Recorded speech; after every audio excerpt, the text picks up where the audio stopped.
नमस्कार, मैं हूं आपके साथ पूर्णिमा मिश्रा। हमारे खास प्रोग्राम क्या कहते हैं नरेंद्र मोदी में आज आपको सुनवाएंगे पीएम मोदी का वो ऐतिहासिक भाषण जो उन्होंने 27 मई 2011 को गुजरात के राजकोट में दिया।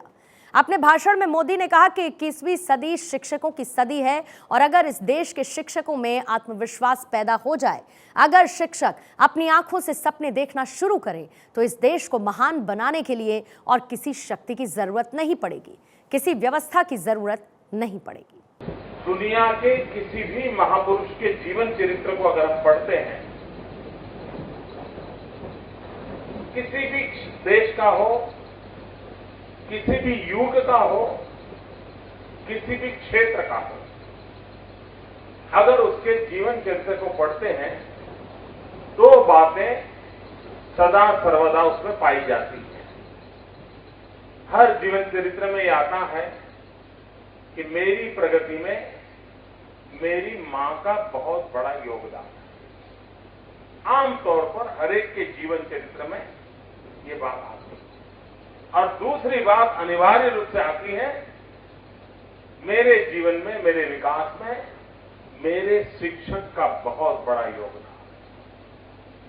मित्रों, हर बड़े महापुरुष के जीवन चरित्र के दो शब्द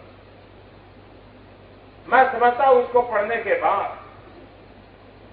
किसी शिक्षक के लिए कुछ कहना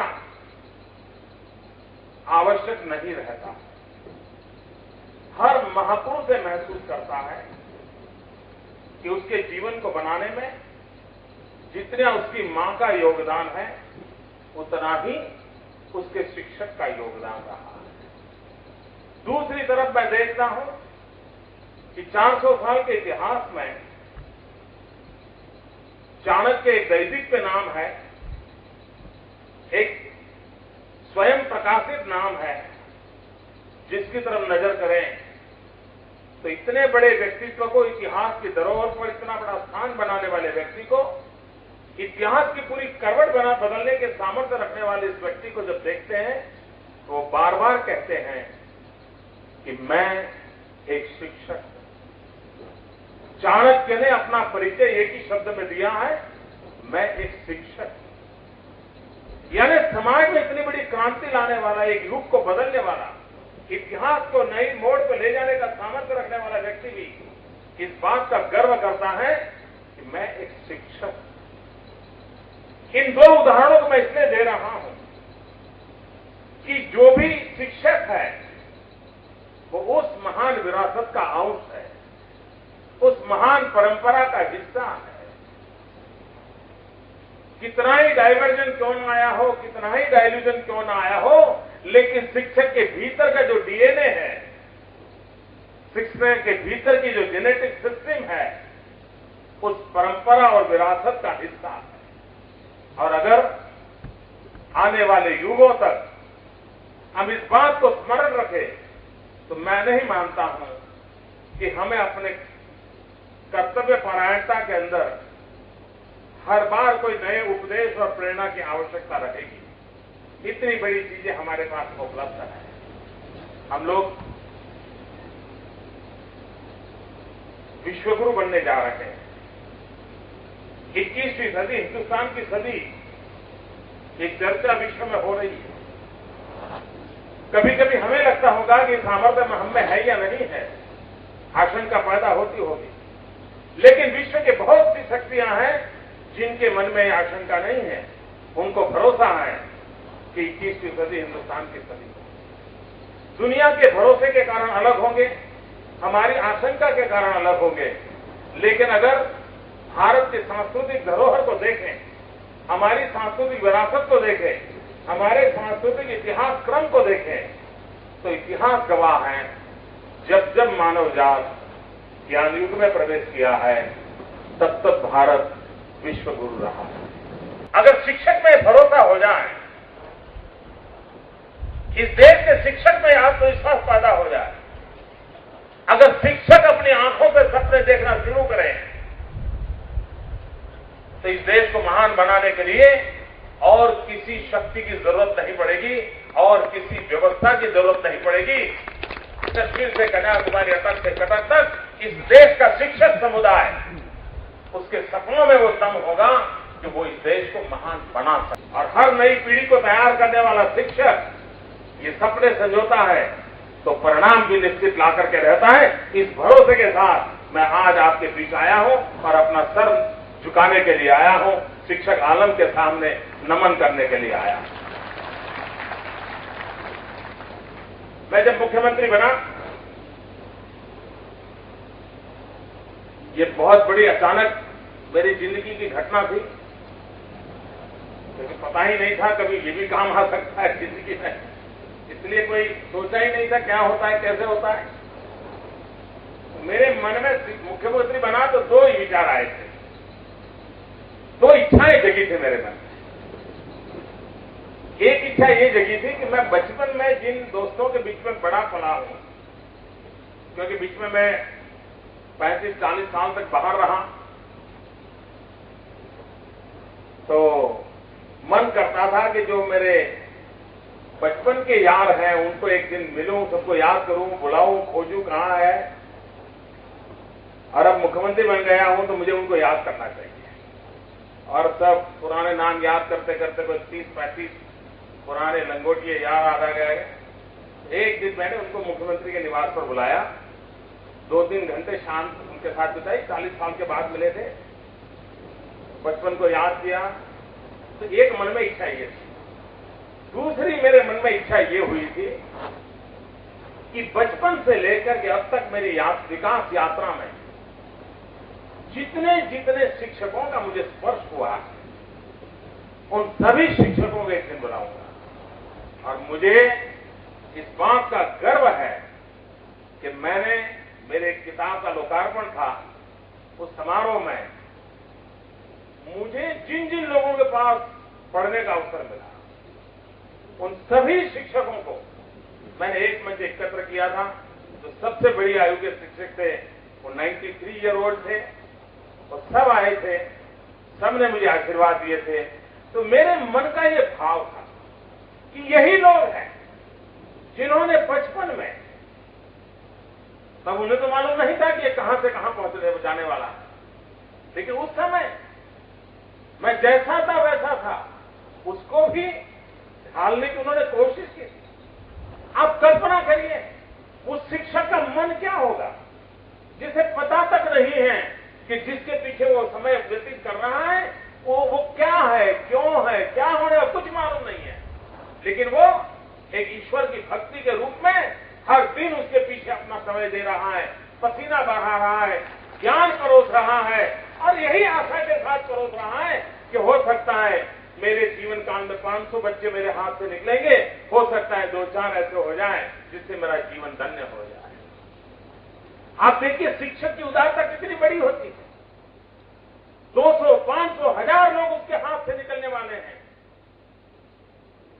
पता तक नहीं है इसमें से कौन कहां पहुंचने वाला है, लेकिन उसके बावजूद भी वो अपने कर्तव्य परायण होने के कारण, उस कर्म को ही धर्म मानने के कारण, वो इस बात में नहीं होता है कि इसका फैमिली बैकग्राउंड ये है तो ये यहां पहुंचेगा तो मैं उसको संभालू ना। उसके लिए सब समान होते हैं और हर एक के पीछे वो अपनी कोशिश करता है एकाध उभर करके जाए।